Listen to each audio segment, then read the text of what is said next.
Hello friends, welcome to Vaishali's home kitchen.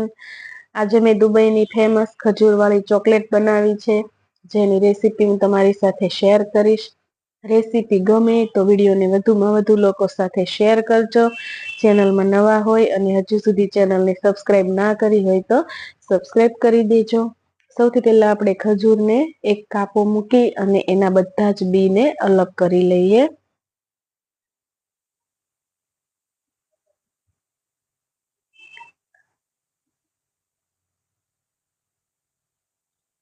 આ રીતે આપણે બધા જ બીને અલગ કરી લઈશું. હવે આપણે એક પેનમાં 1 ચમચી ઘી લઈશું અને બદામને શેકી લઈશું.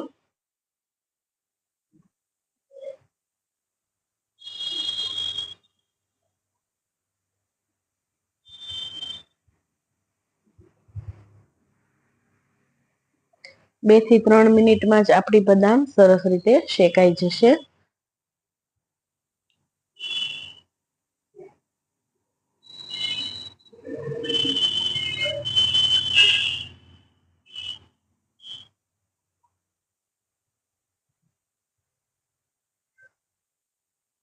આપણી બદામ સરસ શેકાઈ જવા આવી છે. હવે આપણે ગેસની ફ્લેમને બંધ કરી દઈશું અને બદામને ઠંડી થવા દઈશું. બદામ ઠંડી થઈ જાય એટલે, મારી ખજૂર થોડી મોટી છે એટલે આપણે એક ખજૂરમાં 2 બદામ ભરી દઈશું. આ રીતે આપણે બધી જ ખજૂર રેડી કરી લીધી છે.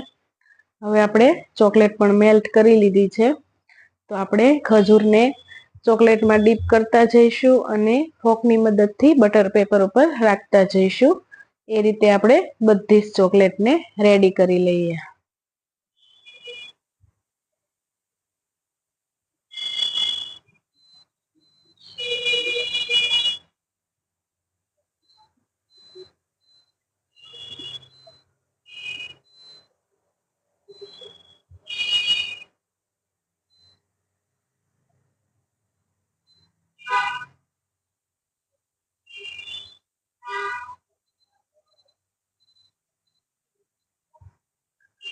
હવે આપણે 5 મિનિટ માટે એને ફ્રીજમાં રાખી દઈશું.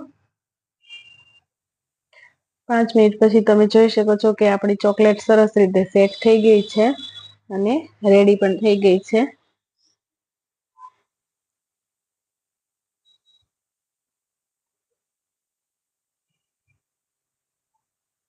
હવે આપણે ચોકલેટને કટ કરીને પણ જોઈ લઈશું.